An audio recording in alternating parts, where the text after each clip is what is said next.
В Якутске сегодня рассмотрели проект федерального закона об общих принципах организации местного самоуправления в стране. Совещание организовала Общественная палата совместно с Советом муниципальных образований республики.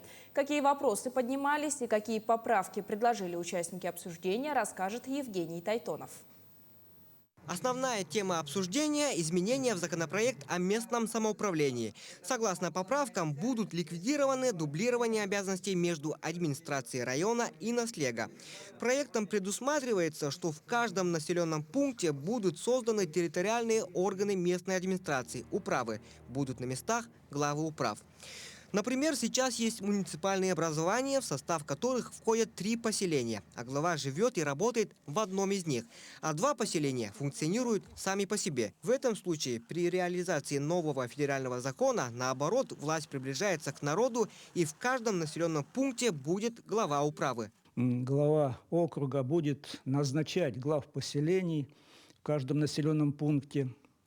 Должны способствовать и повышению ответственности должностных лиц, которые будут заниматься этими задачами. И, конечно же, будет обеспечено должное финансирование решения вопросов местного значения. Не будет никакого распыления финансовых средств между уровнями бюджетной системы, между муниципальными районами и поселениями. Некоторые лоббируют создание городских округов на территориях городов. При создании городских округов путем выхода городов из состава муниципальных районов наступит реальный крах маленьких сельских поселений. Консолидация финансовых и человеческих ресурсов в городских округах неизбежно приведет к оттоку населения из сельских поселений и к исчезновению сельских поселений как таковых.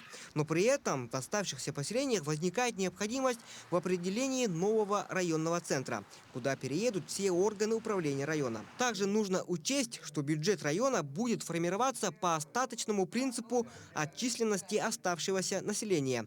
Поэтому, по словам общественников, этот вариант не подходит нашему региону. Мы сегодня концептуально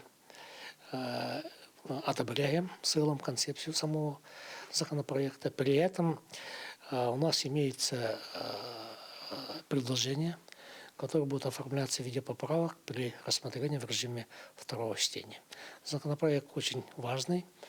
Мы считаем, что в этом законопроекте должны быть еще расширены полномочия субъектов Российской Федерации по решению вопросов местного значения. Каждое поселение имеет свою утвержденную стратегию развития, но на реализацию мероприятий этой стратегии у поселения отсутствуют финансовые средства. При принятии нового закона развитие каждого населенного пункта будет прописываться в стратегии развития округа с финансовым обеспечением. Мероприятия, прописанные в стратегии поселения, будут синхронизованы со стратегией развития округа, республики и федеральных программ. Да, есть мнение отдельных, так скажем, общественных каких-то деятелей, отдельных членов общества, что это якобы удар по демократии, что этого ни в коем образом нельзя делать и так далее, и так далее. Это может иметь какие-то сложные какие-то последствия. Я с этим категорически не согласен. Обычно, в основном, это говорят те люди, которые ни дня не работали в органах местного самоуправления. И я считаю, что и этот закон, если он войдет, значит, в жизнь, в силу, то может многое исправить и может многое поднять из той ситуации, в которой мы сегодня оказались. 15 января народные депутаты на пленарном заседании сформируют свои предложения и отправят их на рассмотрение в Госдуму. Переходный период на новую модель начнется с 2023 года и продлится до 1 января 2028 года. Евгений Тайтонов, Григорий Хлопков, Якутск.